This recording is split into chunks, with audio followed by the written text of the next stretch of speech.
Welcome to another episode of Ultima Final Fantasy, the ultimate Final Fantasy podcast. I'm Joe. I am Caleb. And today we're going to actually get to another part of TURKS. What is the whole title? Lateral Biography. Lateral Biography. TURKS. TURKS. The kids are all right. The kids are all right. Thank you. Yeah. We finished. We got all the way to chapter 30. There are 46 chapters, I think, total. I think so, yeah. So we'll have the next ones, in like 2 weeks from now. But those are, thank you to livestream.net for going through, translating those things and making them available for fans. We'll get to that in a little bit. But before we do, let's do some plugs. UltimaFinalFantasy.com is where you can find us. You can tweet me at Joseph DeGollier. Me at UFF Podcast. And if you want to support the show, we got our Patreon page. Also, you can click through our Amazon link on our website, and whatever you get on Amazon, we get a small kickback for. And we also have a PayPal link, and we do have an online store, which I'm going to set up the link to today. So if you want to click on store, we have one t-shirt design on TeePublic, and it's Giltos. Enough said is what I got. So nice. If you want to pick up that t-shirt and support the show a little bit and have a cool t-shirt, just click through our store link there, and like an hour after this review is posted, it'll be up. Schweiss, where are you in Final Fantasy Tactics Advance 2 Grimoire, Grinder of the Rift? I've been doing a shitload of side quests in the game. I've got like 36 hours or something like that total. Wow. And I was trying to get my way up to dual wield for ninja, which is something I always do with these tactics games. But it turns out that it's going to be a giant pain in the ass to get, because I use some of the items that I could have used to create it in the bazaar for something else. I'm not really sure what, and they're not really items that I can replenish necessarily. So the only other way I can do it is by winning the auction house, I think, a few times, and then it can randomly be one of the little rewards you get. But I don't really like the auction house, so I'm not going to do it. I don't understand the auction house.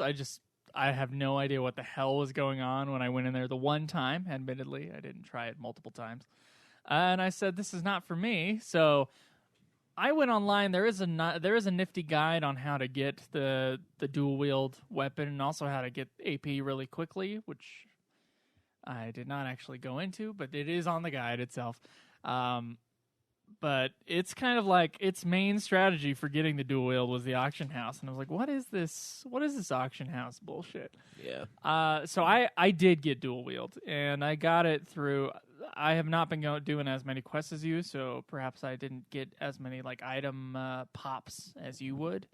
You do have to get to a certain part of the story and do 3 other side quests that will then give you all the items that you need.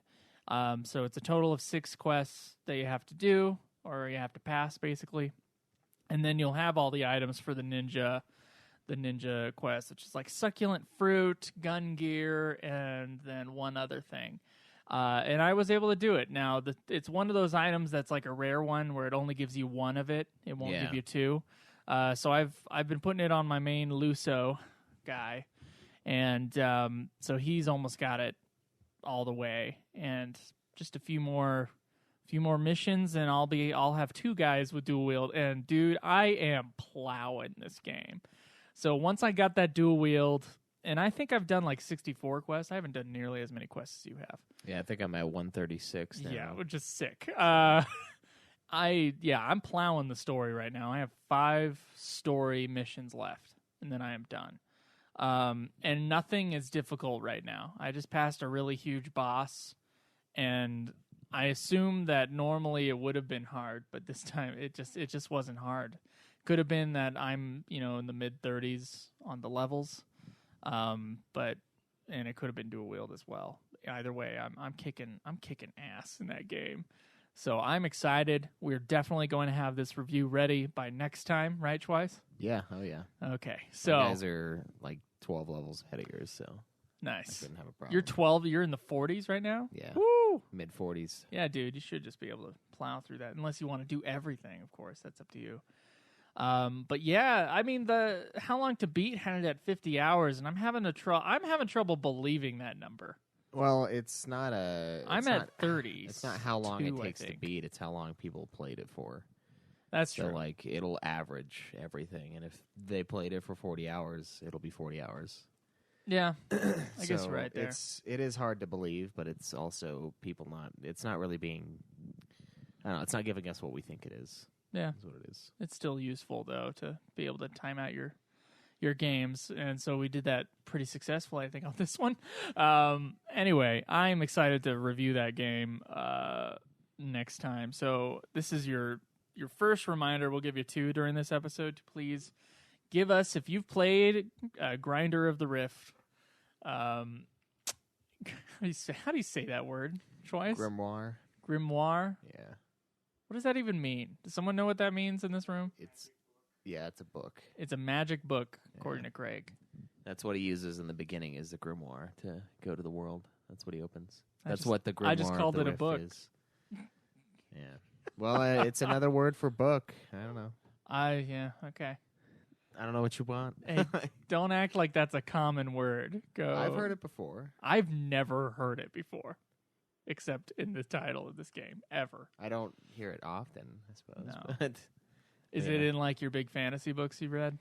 I don't know. I know I've heard it from somewhere, but maybe it was one of those. Anyway, yeah, I did get dual wield though. That was pretty spectacular. Do you know how many story missions you have left? No, I was pulling up a guide to the game just to kind of take a look at where I'm at, and I haven't. Did you do the fight with Vaughn and Pinello, and you're fighting the other guys off? Oh yeah, I did that one. Oh, you're pretty close to the end. Oh yeah, you're within like how long ago was that? I think it was a few quests ago. A few quests ago. Because right now I fought the purple or pink-haired person, and then they teleported me to like another area. And then did you fight the big? I didn't anus fight arm? the arm, but I saw the arm. Yeah. Okay. All right. There's a fight with the anus arm, and then you're right where I'm at. Oh, okay. Yeah. I turned it off because I realized I wasn't paying any attention to it. So. Oh, that's not good. There's not much going on. Honestly, like there's not much going on in the story. All I know is that Sid is like odd, and he had like a bad deal with these other people, and then that's about it. Yeah, it's been the problem is it's been Stone hours. Was stolen. Vaughn is present in this game, which was odd to me. Yeah. Didn't expect that necessarily. Yeah, Although I kinda think dumb. someone might have warned us before playing the game that Vaughn shows up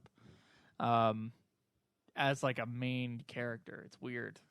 Yeah, it is. But the game came out around 12 coming out, so I guess it makes sense. But I guess. And the game isn't real within the canon necessarily. So no, it's oh my god. It's less stupid than the first one though. This one's more believably possible. The first one is actually a dream sequence, and this one is he actually gets teleported to another world. So I guess this one is more possibly canon than the first game, because the first game is nothing but you nonsense. mean Tactics Advance? Yeah, Tactics Advance. Game. Yeah, the first Tactics Advance game. That's right. Obviously, Tactics. Neither game having to do actually with tactics. Not really at all. Yeah. This game more so, but only slightly. I do remember, at the beginning of this game, though, it was like, it wasted no time. It was like, you're in the world. It realized what teacher, advanced. my teacher, what is this book? Yeah, That's about how fast it went. It realized what advanced was and how much of a waste of time it was. And it's like, well, let's do that. Just like really trim the fat. And so you're like, boom, you're fucking gone. New world. Oh, my God. Yeah, so I'm pretty close to the end of the game. And I don't know. Now that I know I'm not going to get dual wield, I don't know how much more of the extra stuff I'm going to do. just because I'm sorry. I might try to. I gave you that guide like 2 weeks ago too. Yeah, I was probably already gone though, so I've been doing a lot of stuff for a while. I might go Paladin and see what I can unlock for that, and see if I can get really godly with just Paladin abilities. Paladin is a hard hitter, so I'm excited to switch Luso over to Paladin after Ninja. Yeah, because he's got everything for Ninja that I have weapons for. I probably have one weapon missing, I think, actually, from the Bazaar. I don't have it completely filled out. But yeah, after that dual wield, he's gonna be hitting real hard. Yeah, I don't think you can use great swords, but I know you can use the regular ones, which you should still be doing some pretty good damage. I'll be doing more damage than with the Ninja. Yeah, Ninja doesn't really do that much. He does a lot twice. If he hits twice, he does a pretty good amount. Yeah. But yeah, the Banga White Monk is a heavier hitter. I got on a single attack, and then the Paladin as well. He's a heavier hitter, just as a class. Yeah, I unlocked I think it's like Master Monk or something like that for him, and that one's pretty good. But Master Monk. How do you get that? You have to do. I have not been paying attention to any of like the how to get anything except for humans, because they're the ones who can have ninja with dual wield. Well, I had a guide pulled up, but you closed it, so. I'm sorry. I don't know. I don't remember how, but you have to upgrade a couple other classes with him, and then I got Assassin for my Vieira chick because I wanted to try it out. Dude, did you get Tinker for the Mog? No. Oh. I don't have a Mog in my party. He's got some sweet moves. Yeah. Yeah, he's like a time mage, but he does everything. He casts haste on everyone. That's one of his moves. Oh, nice. But it's like there is a chance that he'll cast haste on all the enemies too. It's like a dice thing, but it rarely does it. It's only ever done it like twice for me. I do have haste gas, so yeah, that'll work too. But it's just like a meh. And then he'll have another move that slows all the enemies. Tinker's pretty freaking awesome. Nice. Yeah. Yeah, I haven't used my Mog for a long time. I pulled him out. Now I have. I was going with 2 Black Mages for a while, which was pretty fucking sick. And then I ended up trading out the Black Mage for. I have a Dragoon that I'm using just for the hell of it, and yeah, I just kind of traded him out because I've got my Time Mage guy who's got some pretty good Black Mage spells. Yeah, that's what I got. I had a Black Mage guy, and then I had him switch to Time Mage and have secondary Black Mage. And then my other Black Mage, I had him switch to Tinker. He was the Mog. Oh, okay. And so they're both kind of Time Mages and Black Mage combos, which are awesome. Yeah, it's a good one. So I am honestly kind of digging this one, Schweiss. Yeah, kind of digging this game. I mean, you have to put it into perspective. Except for the item thing. The last game we played was fucking a Digimon game that took us 50 hours of our lives. That's true. That was on Nude Clan. That was an atrociously mediocre experience that was way too long. Yes. So playing something that's actually fun is it makes it even more fun. I think that's what's just happening. Perspective, yeah. Yeah. Oh, that's a good point. So it's still good. I'm not saying it's not good. It's just it's much better because Here's of how the deal. poor. Everybody loves the original Tactics so much. And I did not expect to like its sequels so much more, in gameplay at least, than the original one. Just because of how, I guess this is the perspective I have. It's just how heralded that thing was, and disappointment to me when I got to it. And then the sequels being to me, at least the gameplay wise, just way better, in my opinion. Yeah, I think they are better Smoother, gameplay wise, faster. In this version, there is one major thing that is a flaw in comparison to the other one, but in most cases, it's kind of an improvement over Tactics Advance. Yeah, I think it is so far. Even with the Bazaar thing, I still like it more. Yeah, because then you still have a lot of control. You don't know what items you're getting necessarily, but you do have the ability to build very different things from it, rather than just getting the drops from quests. So the main story time on howlongtobeat.com, which is one of my favorite websites, 48 hours for the main story. Yeah, so that's. I'm just hoping these last 5 missions don't take don't take 2 hours each or whatever. No, it would be more than that in order to actually hit that time. The longest fight I've had in this game is probably 40 minutes. Yeah, it's been about that. Yeah. Which is less than the first and the second tactics, actually. Yeah, both of them had like hour plus long fights at times. Especially that first one, dude. Oh my God! Thanks for reminding me just how much I hate that. Just how much I hate playing something for 40 minutes only to see all of it taken away with a game over. At least in this one, when you fail a mission, you just kind of you don't get that much or you don't get any XP, do you? I don't think so. Yeah. No. But at least it's still part of the game. It's still part of your game experience. It's not a game over. It's not a FU as much. So I do prefer that. Wait, even when it's a main quest? No, not when it's a main quest. When it's a side quest, yeah. Which are most of the quests in this game. There's only 21 main missions in this game. I don't think I've failed or died at all yet. I've failed quests. I failed, a couple, but and then I've also restarted because I wanted to do the law thing. Yeah, get the bonuses. if you can die, but you got to F up on the law and like not be able to revive your party. Yeah. And then you will straight up get a game over if you lose that fight. I haven't had that happen. No, I actually, you know what? I think I did once. Earlier on, I had it happen. I think there was one fight that I was going to die, and I just turned it off.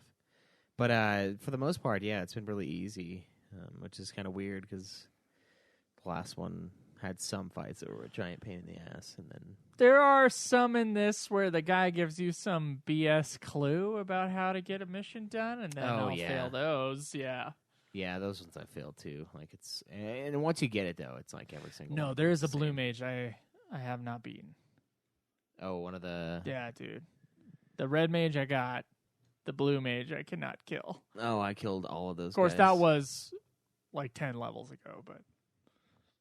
Yeah, there's like a full quest line with those dudes, and you fight the blue mage, then I think there's a green guy, and then there's a black, and then a white. That's the final one. Why is the white the final one? It's I'll a heal pain. myself. He does. And it's Okay. annoying. And he also casts like flare, so it does a shitload, and scathe, which also does a shitload. You have to like surround him on all sides. Yes, so he that's doesn't move. exactly what you have to do. That's what you have to basically do for all of them, because otherwise he'll just like crush you. But the problem is you surround this guy so that he crushes you instead of healing himself. Because he won't heal if he's going to heal you too. He'll just like start nuking you with bullshit spells. Oh my God! So you've gotta have like backups that are not standing next to the guys that are there. Is he the super boss of the game? I don't think so. I don't know if there is one in this game. To The be white honest.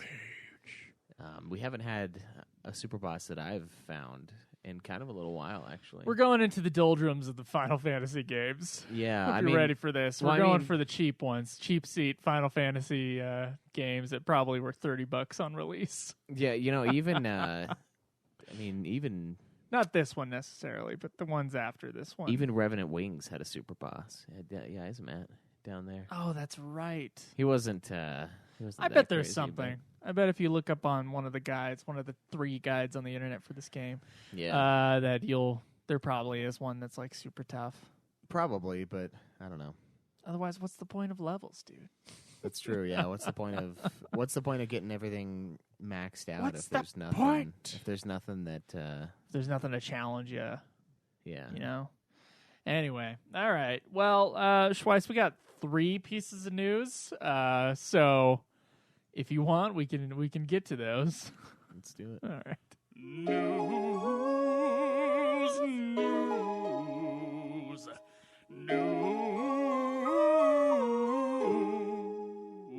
First up in news, Final Fantasy 15 Royal Edition was released on March 6th. And really what I got here is like 2 Japanese trailers that I have not seen, and I kind of want to watch them. And thank you to Shinru, who has posted news, despite there not being much lately. There were a couple things, like there was like Dissidia has a new character or whatever. That's to me just not interesting at all, and it's too of the time. Yeah. But yeah. let's look at these Well, do you want to just watch the 60-second version? 60-second version, it'll yeah. have everything the 30-second one does. So. Final Fantasy 15. Again. Yeah, once again. Slow YouTube. I don't know what YouTube's deal is. 入れちゃって入れちゃうよね。さあ FF 好きにゲーム好き美男美女好きチョコボ好きいろんな人寄っていってちょうだい。全世界660万本売った FF15 今日は泣けるエピソード入れちゃおう。グラディオラスプロンプとイグニスこ So れ入れ it's ちゃう like he's at a market. 欲しがりさんのあなたにはねオンライン拡張パックそしてホリデーパックブースターパックこれ入れちゃうべっぴんさん隣もべっぴん一つ飛ばして鬼嫁ふざけんじゃねえ私初心者なんだよ初心者にも安心ねこちらカメラキットにトラベルパックフィッシングパックにクッキングパックこれ入れちゃう負けた君らには負けたもうこれ入れるしかない I have no idea what's going on. これ入れちゃいさあ総額14,880円のコンテンツがなんとこれ1本にロイヤルエディション7,800円コンテンツぎっしり詰め込んで今が買い What the fuck? I don't know. But, yeah. I'm a fan of that. That dude's got a lot of energy. Yeah, I think it's crazy that they had like all those different cases for it, and it's like, here's 15. This game that came out a year and a half. Like what he's saying is like, there's FF15 plus all these DLCs, and he's like an auctioneer at a market basically, and he's like, they're gonna put them all together, and it's one thing. It's the number one. I heard that in there. Yeah. That's an interesting trailer. Yeah, so if you don't have 15 yet, I don't know why you're listening to the Suck show, but now you can buy it with everything. But not really with everything, with most things. The Royal Edition, where you get almost everything you want. So enjoy that. Pick that up if you guys haven't already. All right. We got some sort of FF7 remake news. They're looking for people who... to join the staff of FF7, so what is this, Silicon Era kind of read that, someone on Silicon Era sort of read that as, hey, we can get a glimpse into where FF7 is in development. They're basically looking for 3D developers, so look at that list, up, yep, there we go. Highlights on the job listing, a major project of fully remaking FF7, thank you, can work in the best development environment. Yes, I doubt that. But super eye-opening. Gain experience in a flat organization, which when I read that, I had and still have no idea what that means. A flat organization. Use your talents to your heart content. I'm guessing that means like freestyle. Like it's not top-down management. It's like team. I highly doubt that it wouldn't be, though. Yeah. Especially for the FF7 remake. I don't know. Considering how long it took them to make FF15, maybe people were just dicking around all day. Yeah, maybe they needed to be round instead of flat. Maybe top-down. I have no idea what that means. I don't know what flat organization means. I don't know, yeah. Recruiting core members for the project. Work on a big title for a chance to help your career. Enjoy flexibility with discretionary work system and good benefits. Yeah, they need to use data, implementing data and level design stuff for Unreal Engine 4. So obviously they're going into level design for FF7. So yeah, as far as I could tell, this game is going to take 5 years and then become vaporware and then just turn out to be an FF8 remake. Yeah, that would be insulting. But yeah, there's not actually, like, that article was like, ooh, look, they posted on a job board. Yeah, that kind of means that it's going to take longer.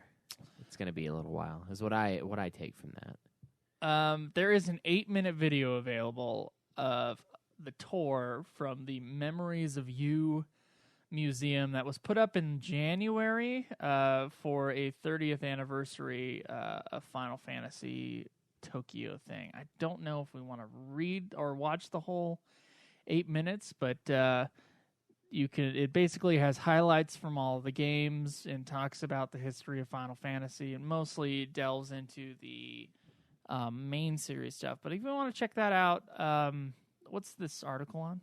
It's NintendoLife.com. NintendoLife.com News has an article in March. It's called Video Take a Tour of the now closed Final Fantasy Memories of You Museum. How would you like a Final Fantasy museum? I think that'd be kind of cool. I think your house is becoming a Final Fantasy museum right now. Yeah, I've got a lot of shit up there on the shelf. You do. You got, what do you got? Some figurines. You got some super editions. Yeah, I got 4 or 5 super editions, some art books, all the judges. You got a map. A map for 14. Your girlfriend got you a couple like other little fan maps. It looks like Oh, on the yeah. wall over here. Yeah, the Chocobo. None of which no one ever gets to see on the stream. True, yeah. We have a Final Fantasy podcast, and Schweiss makes sure to put all the Final Fantasy stuff behind the camera. Well, it's not like I can stick it on the wall. I'm back kidding. there. I know that, but they don't. So now they I feel like they do if they can see it. shortchanged. I feel like they can imagine how difficult it would be to stuff it in the tiny space that we have in between the fucking closet and the bathroom. You know, you could probably get some shelves, little shelves. Yeah, but I mean, it'd still be like far away. Of course, they would also be the shelves everyone hits on the way from the stairs to the And with the doors. to the kitchen. Yeah. It's just a bad setup. We'd have to have like a floating desk with everything pointed behind us. You know, Schweiss, you should have thought of this when you bought this house. You should have thought of how podcast friendly is this. Yeah, probably should have. Yeah. Yeah. Everybody needs to think about how podcast friendly their house is when they're making a house purchase. It's true, yeah. And I had the podcast before, too. So You there's did really have no the excuse. No excuse, Schweiss. No excuse. I'd been doing the podcast for like 8 months by the time Yeah, I dude. bought it. So, yeah. Should have known it was a permanent thing, that you were going to have a big table devoted to it with 2 mixing boards. Yeah, 2. 1 that we don't even use. One that we don't use because we haven't figured it out yet. Thank you to our Patreon donors who got us the mixing board. I did offer to try to figure it out tomorrow. I think we'll probably need some new cords, though. We'll have to order Yeah, I that. think you're probably right. But Anyway, not that really matters to anybody listening to this. Well, Schweiss, we have both caught up in that book that has a really long title. Fuck. Lateral Biography. Lateral Biography. Turks. The kids are all right.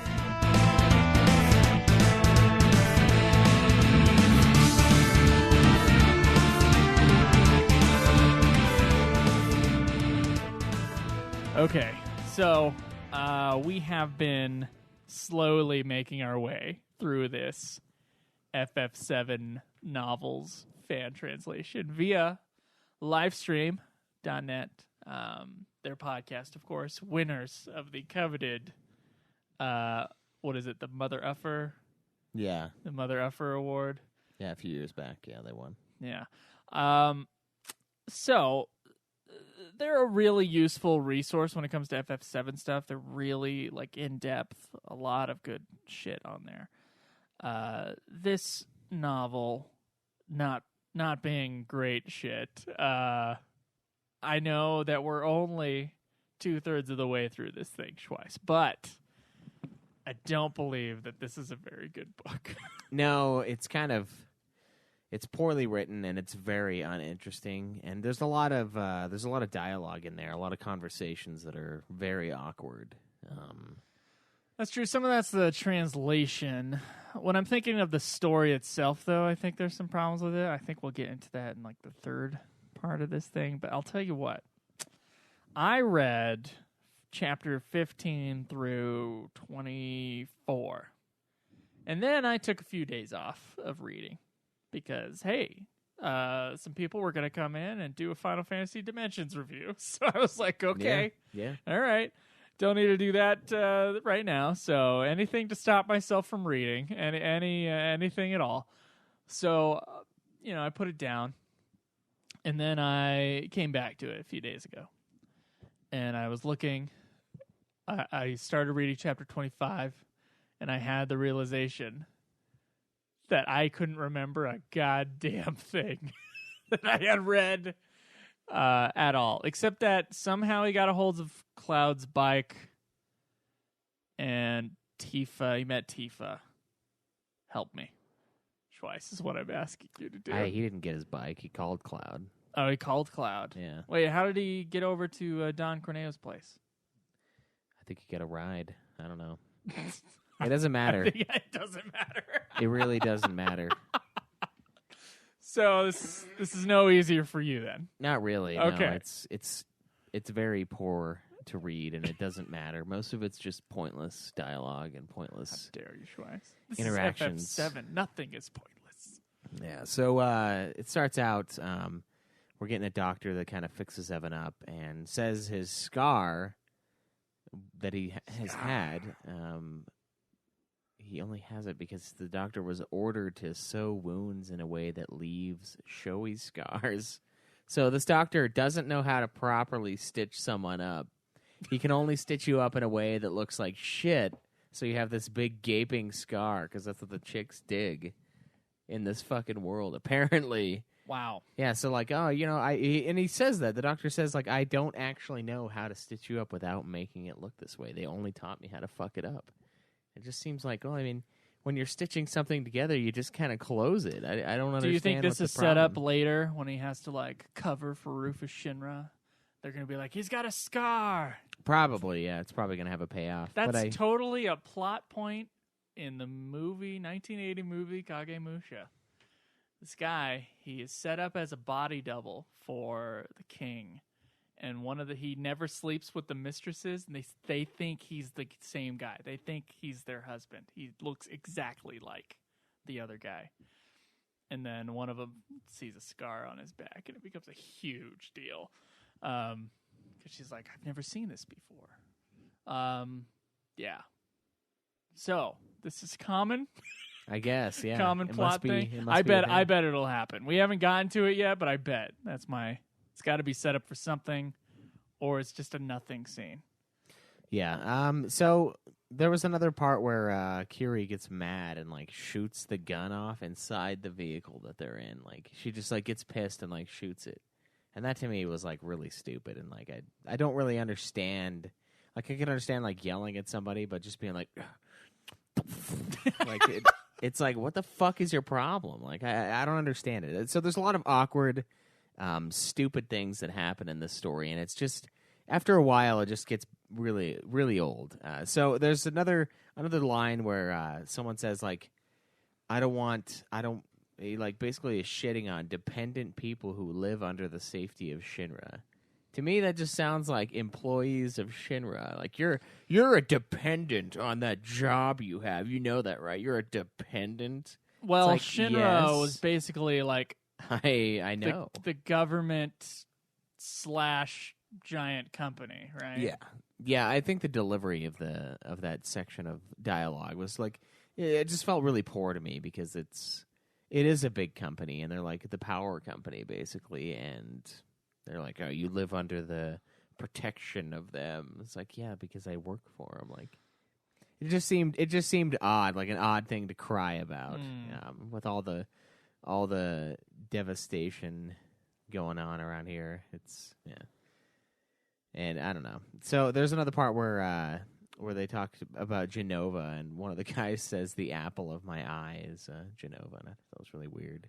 Which guy said that? Do you remember? No, I have no idea. Okay, you I just don't wrote care. down that line. Yeah, and it was I remember seeing Genova in that little tank, and I didn't think apple of my eye. Apple of my eye. Yeah, for a single second, I didn't.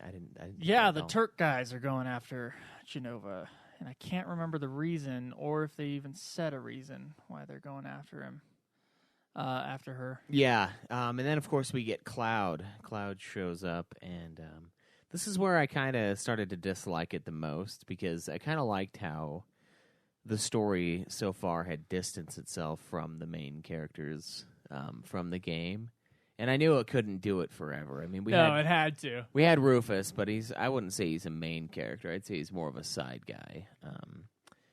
His dad, of course, I'd say is maybe a little bit more main. I don't know. Both of them are kind of like side guys that are important but not 100% needed.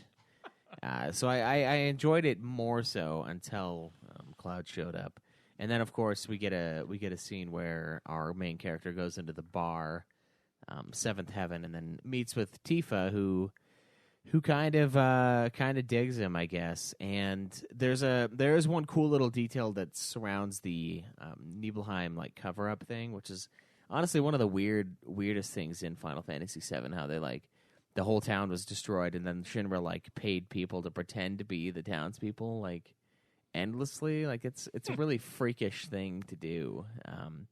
It's very odd way to cover the story up. But there's a little line in here where Tifa remembers like going to the town and like something was just not right. Something was off about it. So I thought that was kind of cool. And then pretty soon after this, we find out that Kiri is like a psychopath, and she almost shoots Evan, and then says if she doesn't, or if she does, they'll crash. So there's all sorts of weird shit in here, like people acting like complete psychos and just like randomly firing guns and thing. I don't know. So there's like a setup for Evan and Kyrie to be like lovers. Yeah. Which is odd if she threatened to shoot him. Yeah, and she likes to shoot guns off randomly in his presence. Yeah, it's weird. I don't know. Maybe this is what the Japanese think we Americans do all the time. Maybe, yeah. Maybe. So she is afraid of because you own guns doesn't mean just shoot them all the time. Yeah. Come on. She is afraid of fire. So I thought that was kind of interesting. And then we get another cameo and another what I would call kind of a sizable retcon to the Final Fantasy VII story. Don Corneo apparently is not dead. Don Corneo is alive. Evan's trying to get fuel from Don Corneo. Can't remember for the fucking life of me why he's trying to get fuel. I guess gas is a big deal here. Okay. It's not something you can just get. Yeah, Don Corneo comes out of his brothel still exists, the building still exists, but it's basically empty except for Don Corneo. And he comes out of the shadows in a wheelchair. So that's an interesting image. And then he has on the walls just pictures of a bunch of girls. And your Evan, he did meet Tifa recently, and then he noticed that her picture was on the wall, as if it were taken via a hidden camera, is how it's described. Yeah, pretty much, yeah. And so there's a picture of Tifa, Aerith, and Cloud together. Cloud, of course, being cross-dressed. And so Evan, thinking he's doing the right thing, steals the picture off the wall. But then, of course, that'll tip Don Corneo off that there's some sort of connection between them. I don't know what the danger is, but and then there's this weird thing where he's like, I always keep a double. Like he's got duplicates of these photos. Got duplicates of the photos. I'm like, why? Why would you have duplicates? How many people do you invite into this room to like view your wall of women in Cloud? But anyway, Don Corneo apparently, what is it? One of the pictures or something has information on his mom, Evan's mom. Yeah, there's a picture of her. Of her. Yeah. Okay. And he's like pissed off because he thinks she was one of the honeybees, which of course are prostitutes in Final Fantasy VII. And she ends up not being one, but they did get a picture of her regardless, and he has it there. So he might get information from the picture about finding his mother later on. Pretty much, that's what his hope is. Yeah. But yeah, I don't know. That was a weird section for me. First off, that Don Corneo is alive. Second off, that he's still in his house. And then, yeah, he keeps all the pictures and stuff. And he was kind of weirded out by the Cloud cross-dressing thing, which, I wouldn't blame him. Yeah, he's like, I mean, do what you want, but that is odd. That is very odd. That is odd. There's another part where they call Nick, one of the characters, a scumbag for dying slowly and painfully via geostigma. I thought that was kind of fucked up. Heartless. Like, you're like, oh, you're such a piece of shit, for dying. Like, how dare you? And then there's so the Don basically is going to come for Leslie. Doesn't like him. Not good. And there's a great line a little bit later on. It's, wait, Cloud? Well, just barely. Even if I add all our conversations, there's only about 3 minutes. And I screenshotted that and like tweeted it out, and I said it was a phrasing thing. Even if I add it all, there's only about 3 minutes total. I thought it was kind of sexual for whatever reason, but I That's still think what you it's got out of that? I still think it's a good line. I was thinking that's a underestimate amount because I played FF7 and I know that not to be the case. There's at least 4 minutes of dialogue between Cloud and Tifa. Well, no, it wasn't Tifa. It was the main guy. Oh, Evan. Evan was being asked by Tifa. Oh, okay. See, guys, this fucking book is impossible to read. My ACT score for reading was okay. I don't think I have like a super bad reading problem. Like I just don't know why. This thing is honestly, it's difficult to get through. Yeah, well, I mean, it's just boring. It's boring and not.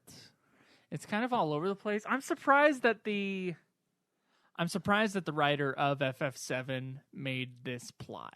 Yeah. Like it just seems so. It seems so amateur-y. It's going all over the place. There's no like thread that's kind of pulling the whole story along. So there's no tension. Every bit of tension though, any like sense of danger is immediately gotten rid of through no struggle really. So I kind of hate this thing. And I kind of hate we have 16 more chapters of it. Yeah, I don't want to read a second more, to be honest. And it's, I don't know, it's just painful because nothing really goes on. And like it kind of started it interestingly. Oh no, that's what the line was. It's, wait, so you know Cloud? Well, just barely. Even if I add all of our conversations together, it's only about 3 minutes. And then it's, there aren't many who can last 5 with him. Wow. So that's the part that was sexual. Wow. And I was like, wow, there aren't many who last 5 minutes with that old Cloud. He knows how to please. That is a compliment to Cloud. Exactly, yeah. Anybody care about your tweet there? No, nobody cares. Shit. Yeah, nobody gives a fuck. They don't know what it is because no one's read this. No one's read this goddamn thing. Yeah. So there's another part where he gets the fuel from Don Corneo. He's driving his car, and I guess like the wind is super bad, and the car for some reason doesn't have a windshield, so like they can only drive like 5 miles an hour, is what they were saying, and like so they're just. That seems a little low. I mean, I've driven a 4-wheeler without safety goggles. It can go a lot faster. They're just plodding along. So they spent all this time getting this fuel so that they could plod in this fucking car. And then there's an FF15 style car pushing scene. There is. I was like, God damn it! And I was like, this is where it began. Yeah, the pushing of the cars. Like this is. They're still pushing the car. They're to this still day. still pushing it to this day. There's a really weird couples fight between Evan and Kiri, and I don't know. There's a scene near the end of the thing with the Turks that felt extremely forced and very unnatural. They're having a little conversation about their next move and like finding Genova, and they're like, okay, we need to find Genova. Like this has got to be the thing. And then they hear footsteps running away, and they're like, oh, someone must have been here. Go find him and beat him up, but don't kill him. Like bring him back. Like it just, I don't know. It felt extremely. Oh, forced. is everybody going, Elaine, go get that person? Yeah, and it felt really forced and just I don't know, just not right. And then there's a scene where Kiri says like she ate a shitload of food because Evan couldn't tell her about his mom, and there's the that's right. There's the romantic bread loaf. Yeah, in the end, the very end, there's a loaf of bread that's like lovey-dovey bread. And but before that, though, there's a sequence that really made me laugh, and like they were basically saying like, oh well, I did this, but you did this, and like one of them's like, so it's a draw, and then afterwards, the response was, are we? Like it's a draw, are we? It's like no, we're not a draw. The situation is at a draw because we both have shitty things that we've done. We're not a draw. And it was really weird. Anyway, so Leslie, I guess, burns the place to the fucking ground. Burns Don Corneo's that's right. entire joint, so hopefully there are no more pictures. Cloud can erase his past.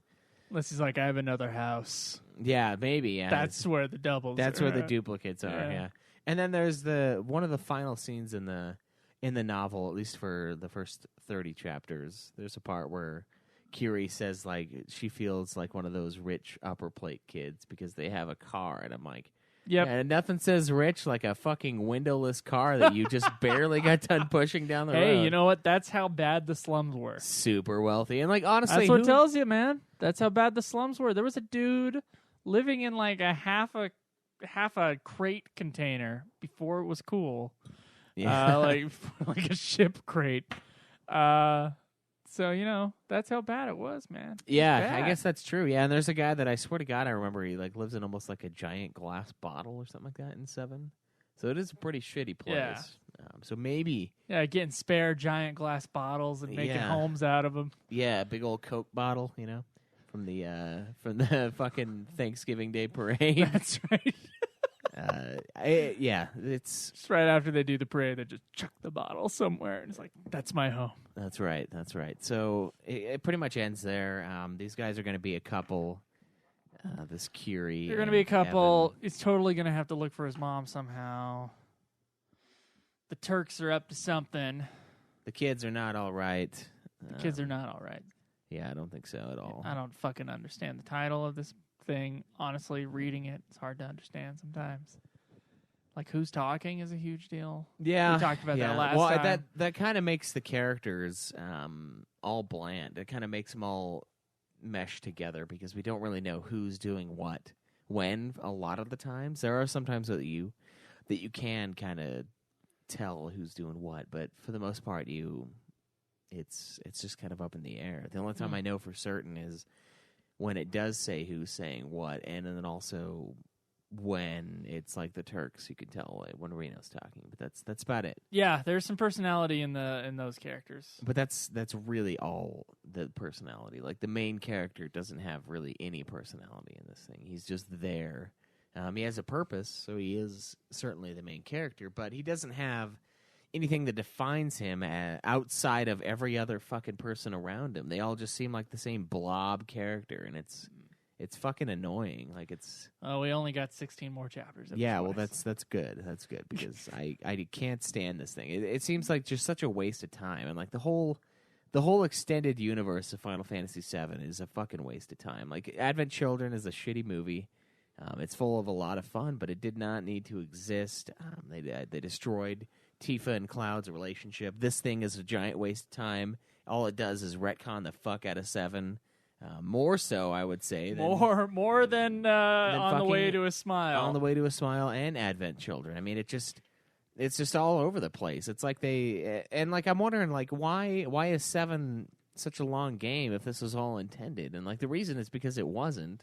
This is all just extra shit that they thought of after the fact, and like they're gonna put this in the remake twice. I doubt it. I doubt it, honestly. That would be cool if these guys were like characters that existed, but like I don't know. I don't think they will. I don't think they will at all. I think they'll just change it again, which is, I mean, it's fine. It's not like the game's perfect. It's not like the story is told in a way that you can completely understand it the first time you play it, which is problematic. But I don't know, like the stuff with Rufus and like the On the Way to a Smile thing is like, oh, we built a fucking slide, a little ride outside of the house so we could escape. And then now it's like, oh yeah, we had a body double. The escape slide that goes like 100 full floors down, or however many fucking floors the Shinra building is. Exactly. Like, that's not a fun slide, by the way. Probably not. That is a terrifying. But then in this one, they have slide. we had a body double too, and I was like, the scene in 7 where we see Rufus die, that's not a fucking body. Hey, double. do you think it was a slide that gave you like a little blanket so that you don't get like rug burn on the way down or whatever? Probably. I think it was a water slide. That's what I'm thinking. Like a slide with a big tube. Yeah. So he rode a during tire. the explosion though. Was the water still going? I think so. Yeah. Okay. I think they Must have been. explosion proofed the water supply. Stupidest retcon. Yeah, and I also have a brother. Also, that wasn't me. Yeah, it What? was one of my what twins. the fuck did I just read in the last book then? Now I get the fact that he has a lot of brothers. Like that makes sense. The Don or the president probably would get around. Sure. He seems like that kind of guy. Some big fat guy that's always getting laid. I need the secret. Yeah, be the president of a company. That's the secret. Nah. Yeah, actually, kind of. Yeah. Sort of is the secret. And so we've got that. I mean, that part's kind of cool. That makes sense. But the rest of it, yeah, it's the body double thing. Like, that wasn't what happened in 7. Like, they killed him. And the thing that bothers me the most is you don't really need Rufus to be alive. He doesn't need to be the one that's running the Turks. You could just have one of the Turks. You could have Sang, the main guy, be running everything and be like, you know what? We need to finish what we started. That's fine. That's acceptable. I would not be like, wait. He wouldn't do that, because I think he would. But instead, they are like, no, we got to resurrect this character that we killed and come up with another excuse as to why he's still alive. The thing is, though, we've had double retcons. Yeah, we've had double retcons. So one book says that he was in the building and escaped via a slide, and then this book says that was his body double who escaped. So who the fuck's perspective did we get in the last thing? Well, maybe they built the slide, but they also had the body double, because like he just didn't want to go to work that day. So maybe. what we saw in the FF7 game was a body double getting blown up. Rufus Shinra is somewhere else in the building, hears the explosion and escapes via a slide. Maybe he took the day off and he wanted his body double to work. God, dude, this does not work. Yeah, it's so there's something wrong with the translation, or fucking no one read the other book when writing the book, right? We both have to retcon this in our own way. Which I think they might have been written by the same guy, so that pisses me off. The latter is probably the most likely. I think they just doubled down. And I guess it does work. You could have both be what happened, but I still think it's really stupid. So it's 100% stupid. It's fucking stupid. The book lost me 15 chapters ago. Yeah.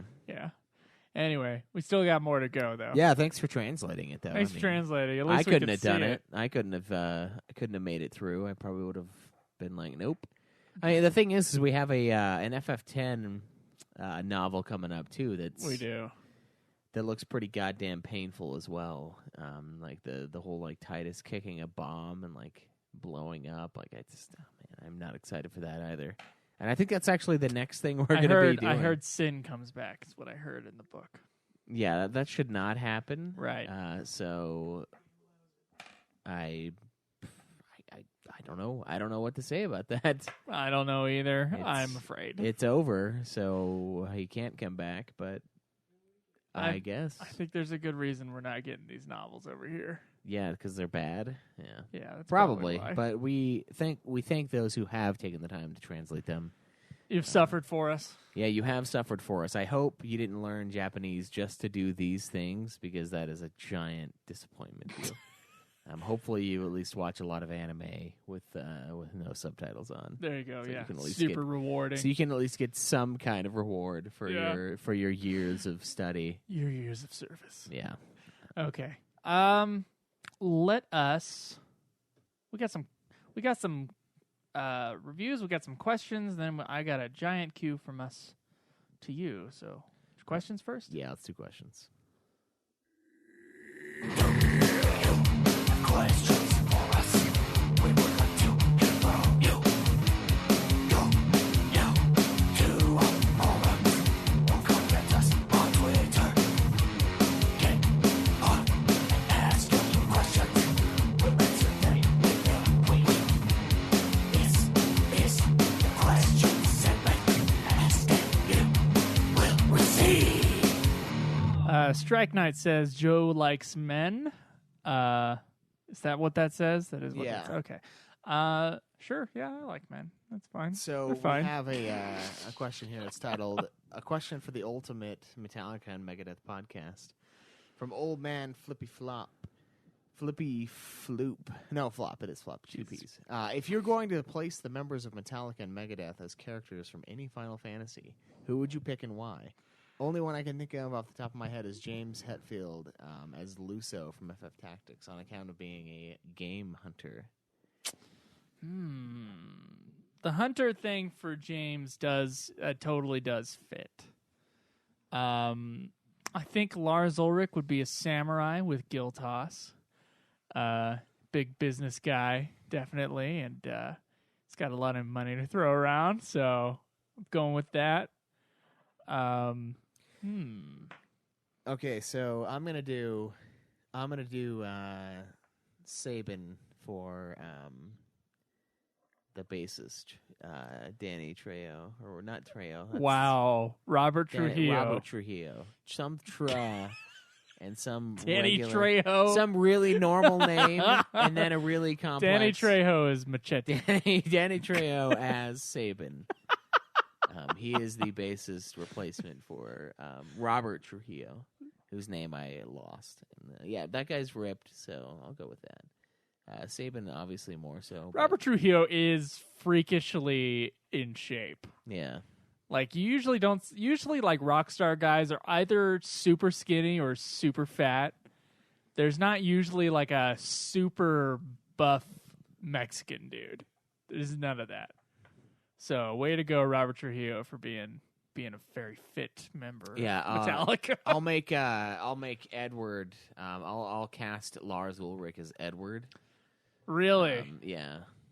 Edward from FF4. FF4, yeah, because that's how I feel about him. I don't see him singing. Yeah, but I can see the douchey part. Okay. So I'll do that. All right. James Hetfield. I'll put James as. Man, who the fuck is James? I'll give him Butts. Wow. Big guy. He's got big butts. Yeah, big guy, main guy. You know, Cannot very lie. people love him. Real friendly. You know, great guy. I don't know. At least. I don't know. Maybe. I would say Kirk Hammett is more the sensitive bard type. Yeah, probably. Yeah. Can we just hammer it out there, guys, instead of hammering on each other? That's a line from Some Kind of Monsters documentary, which is a line that makes me laugh every time because of the way he says it. You're like, come on, guys.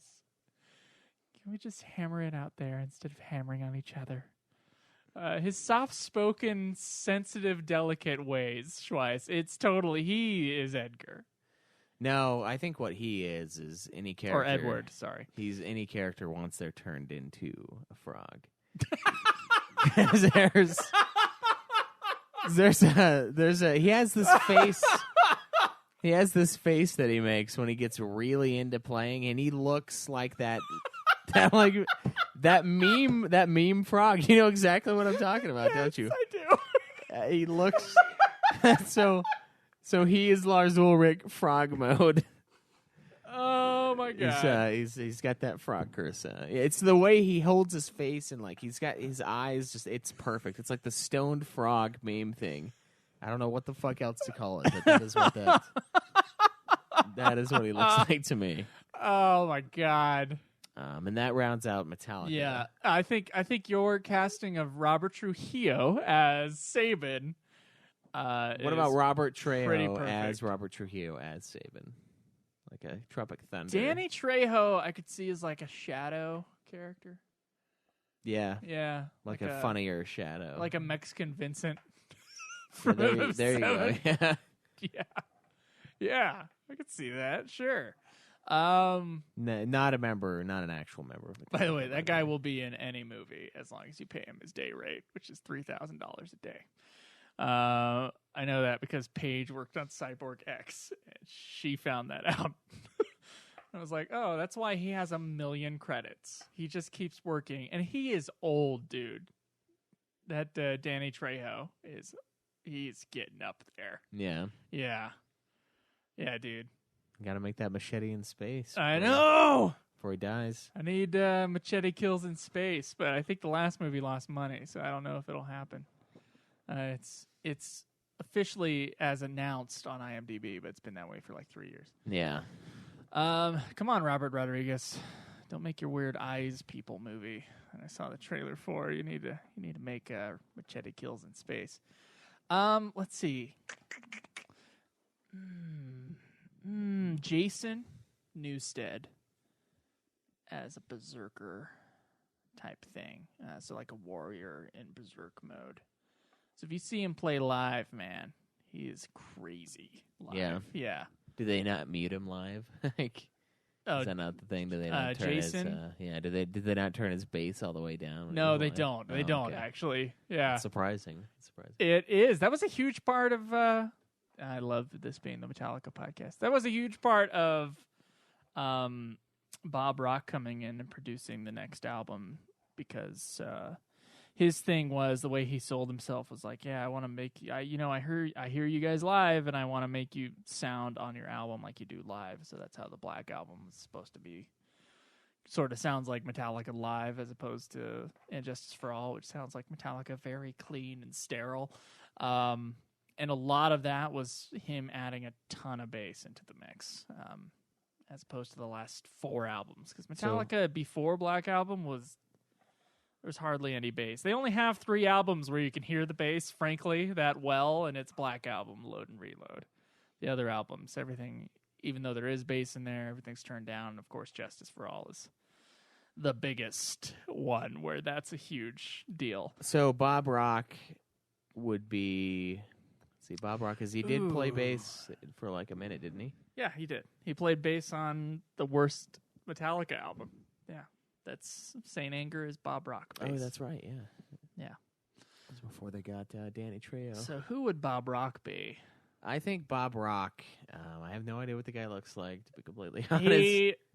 He's... Oh, wait, no, he looks like an old rock star. Older, fatter. Yeah, he looks like an old rock star, which is what he is, frankly. Very nice fellow, usually Canadian guy. He's got feathered, luscious blonde locks. Yeah, that's a tough one. Who would he be? Like maybe Sid from FF8. Yeah, I could see that. You know, it's like a dad figure. Yeah, like a dad figure. There you go, Yeah, Bob Rock. Bob Rock, Sid from FF8. I'm gonna do Dave Mustaine as Sephiroth. No, you know what? James Hetfield is Cloud, and Oh my god! Dave Mustaine is Sephiroth. So That's he wants to destroy him, but he just can't. That's perfect. He's just not good enough to destroy And him. he is better than that. Like He is technically he better. Is technically better, yeah. And he is set up to be better, but he just can't beat him. Just can't win. Yeah. So there we go. Dave Mustaine is Sephiroth. What I mean by technically better, guys, like his guitar ability is incredible. As a rhythm guitarist, he cannot be beat. As a lead, though, there's some other guys that can do better, but yeah, mostly the people that he's hired. yeah, mostly Dave Mustaine's Choice Meats by Dave Mustaine. Yeah. Sounds like a good podcast. Every couple of albums, he switches up the. He pisses off and rips off somebody, and they leave. Yeah. I'm gonna do. Okay, you know what? Rob McGovney is no. Cliff Burton is as Zach. It's like the memory of Cliff Burton just like keeps going through the band despite him being the bassist that was in there the least amount of time. Yeah, that's true. Yeah. So I mean, besides Rob McGovney, who would Rob McGovney be? Cloud's childhood friend Johnny. Oh my God, there it is. Perfect. That's perfect. The guy casting. that no one remembers. Yep. That's right. Why did he ask Metallica and Megadeth podcast and ask nothing about Megadeth? Shit, dude. What the shit? I don't know. Ask us a Megadeth question next week, asshole. Well, no, he did say he wanted us to place the Megadeth and Metallica. Oh, he wanted us to. Okay, I only heard Metallica or only remembered Metallica. Never mind. You're not an asshole yet. I'll go. Let's see. Dave, I can't do that. I don't know all of the people in Megadeth. There's too many. Dave Ellefson. I'll do Vivi. Kind of like passive, can be a little bit intense, and like he delves into the coffee. I have some Dave Ellefson coffee at home right now. So he's kind of like he kind of like uses his pestle and like creates spells and shit like that, and he casts those spells out in the form of coffee in bags. Shit. So I'll go that. Crap. The guitarist now, the Kiko Liori guy. I'll Liori. cast him as Kane. Just like this dude with like flowing Hold locks. on. All right. If Dave Mustaine is Sephiroth, then Kiko. Who the fuck would Kiko be if Dave is Sephiroth? Kiko or their new drummer whose name I don't actually know. What's the name of the Lamb of God drummer? Oh, that's not him. Yeah, no, it's not him, but it was on the last album. Shit. I don't remember. I knew it, but We're dying. Here's the problem with doing the only guy who's in there the whole time is Dave Mustaine. And Dave, the other Dave 2, is in there most of the time, though. Yeah. Oh, shit. I think Dave 2 is probably Rufus Shinra, just because it's got to be the bad guy team somehow. You think he's dead, but he comes back. Yeah, there you go. As we all know. Yeah, you think he's gone, but he comes back after trying to sue you. That's right. He's like, fuck it, I'll play in your damn band.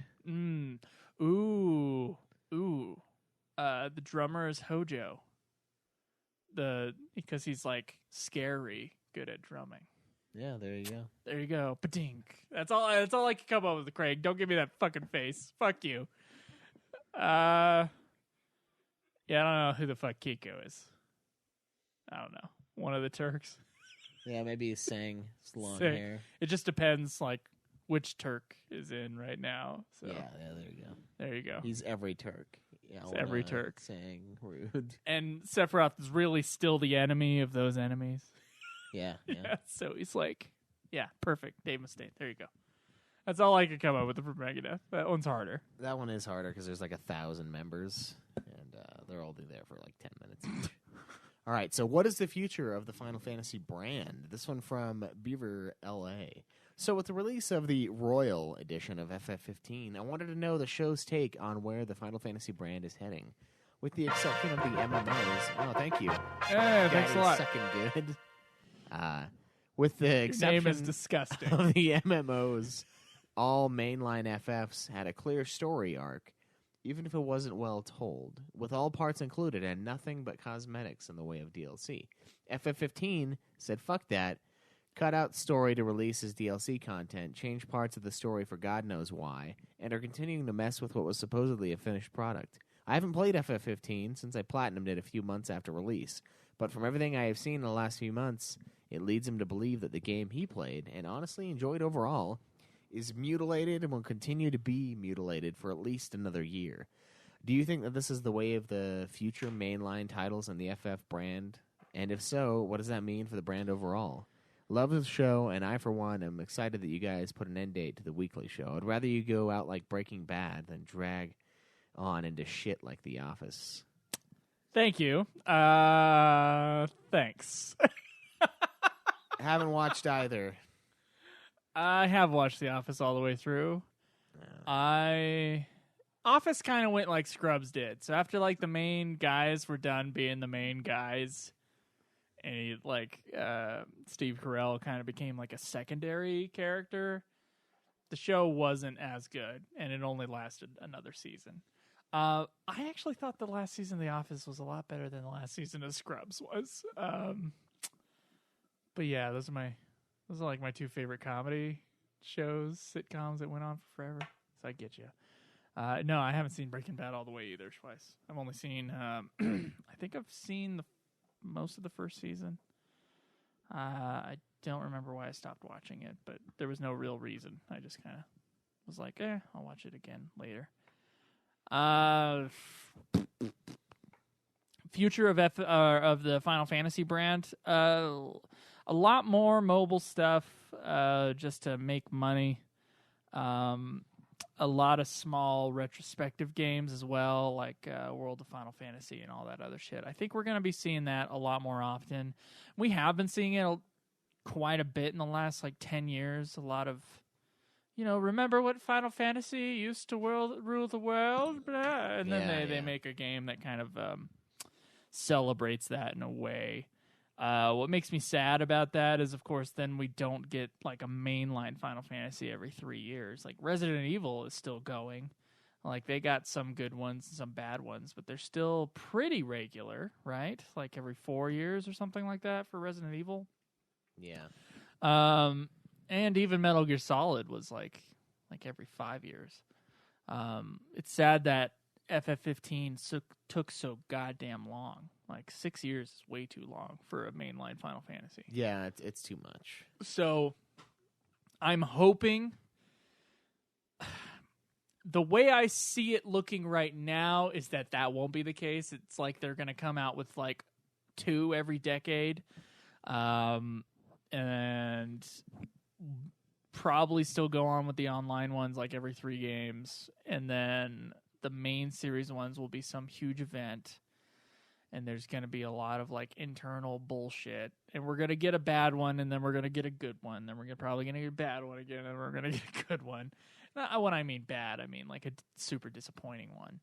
FF15 I actually thought was a pretty darn good one. Considering the last main series one was FF13. I think it was much less. I think even to people who were disappointed in FF15, I assume that most of them think FF15 is better than FF13. But, maybe I'm putting words in other people's mouths. I certainly thought it was a lot better than FF13.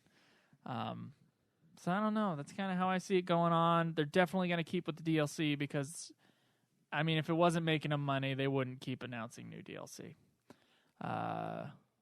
So, yeah. A more rarefied air for the big Juggernaut main series, just because they take so long to make now, and then a lot more little moneymaker cash grabby shit. Yeah, so I think they realized that they kind of fucked up with 15, and they know that people know that they fucked up. There are things that I hope though. Sir, go ahead. I think they know that they made a mistake, and they released a half-cooked loaf of bread with Final Fantasy 15. And if it wasn't half-cooked, they wouldn't keep going back and changing it.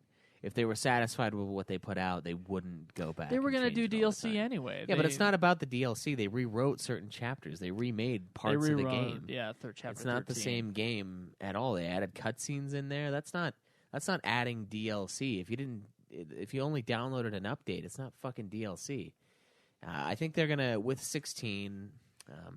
I think it will be a mainline one. I think you're probably right about every 3 or so games releasing a new MMO, especially if they take 10 years per game now. We're probably not going to be doing 14 anymore. They're going to have to revamp, do something new. I'm sure the MMO landscape will change by then, and they'll have to make something new for just to kind of keep the player base going.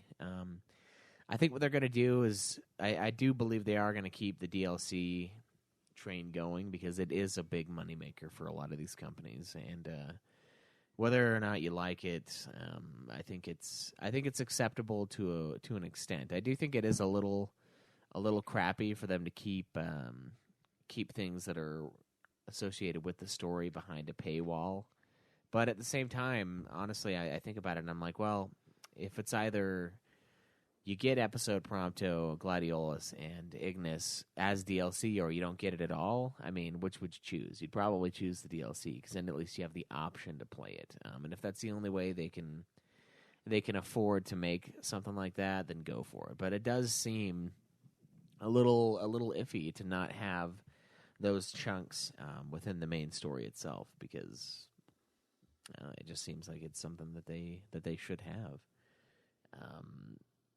But at the same time, with the 15 stuff, I can kind of see why they didn't, because you're not playing Noctis when you're doing these DLCs. You're playing these other characters, and that's not what the game is about.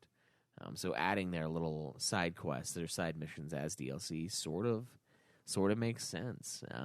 And it's not. Obviously, it's not so important to the overall plot that you absolutely have to play it, because we didn't, and We we're didn't. fine. I had a great experience playing the game without it. Yeah, we didn't play a single one of So- those DLCs. So it is kind of an extra little thing, and I don't really have an issue with. You could just go on to FF15, not update, and play the game as was, right? Yeah, you If could you really yeah. want to. Yeah, you could. But I do dislike the idea of hiding story content behind DLC. But I don't know if that's necessarily what they did. I think they just. But at the same time, I bet they probably planned it out from the beginning, so they knew what the little storylines were going to be. They knew what where the DLC was going to be placed. Yeah. Yeah. So I guess it is I kind of. get it. We had that fade out, and then you didn't know what happened to certain characters in certain parts. And I took that as like great mystery writing in my. So I was like, don't tell us all of it. Let us speculate as fans. You know, I took a lot of FF15 stuff that way, and now they're like, let's give you answers. It's like, Yeah. come on. Yeah, it's. I was actually kind of cool with the other way around. I thought it was smart. But I don't know. I still love the game, so it doesn't. It bugs me that they keep doing it, like that they don't just have a planned out 6 DLCs, we're done sort of thing. Yeah. And it's. I think what they need to do is. I think it's good to get feedback, but I don't like them implementing the feedback they get in real time. So I like the idea that they're like, hey, tell us what you liked about the game. Tell us what you didn't like about the game. That's great. That's good to know. That's valuable information. But I don't like that they make changes to the game based on what other people say. Personally, for me, when I get, and this is... I think the demo was the right move. The demo was the right move. Hiding it behind pre-ordering another game was not. I guess that does pull from your most dedicated fan base, but That's right. It does. it's a PSP game that's ported to PS4 for full price. That's a little bit of that's not dedication. That's zealot. I don't feel the pain anymore. I don't feel the either. pain. But it's what bothers me is they'll ask like, okay, what do you guys want? What do you guys like? What off of this list of things that we could do you want the most? Like I don't like that. Tell us what you want. I don't like putting the reins in the hands of the common man personally. Like I think they as a company should decide what they want to do. They as developers, them as the creators should decide what they want to do with their game. Here's what I think they should do. Fucking fire Nomura, because he just makes projects drag on and on and on and never gets them done. And he's been doing that for the last fucking 15 years. And then go back to the development team sort of thing they were doing in the early 2000s up to like 2012. Now, this is, of course, when they started losing money, so maybe not. But they would just have like 2 main development teams. They would be the A teams, and they would just like make the Final Fantasy games, and they probably had a deadline on them. They would have to like come out with a product every few years. At some point, they stopped doing that. So we're looking at the late 90s into the early 2000s when FF was coming out every 2 to 3 years. If we could have that pace again, I don't think they would need to be doing these retrospective things. They would come out. They would hit a home run every once in a while, right? You would hope so. Yeah. And it bothers me. I don't know. It's like the whole. And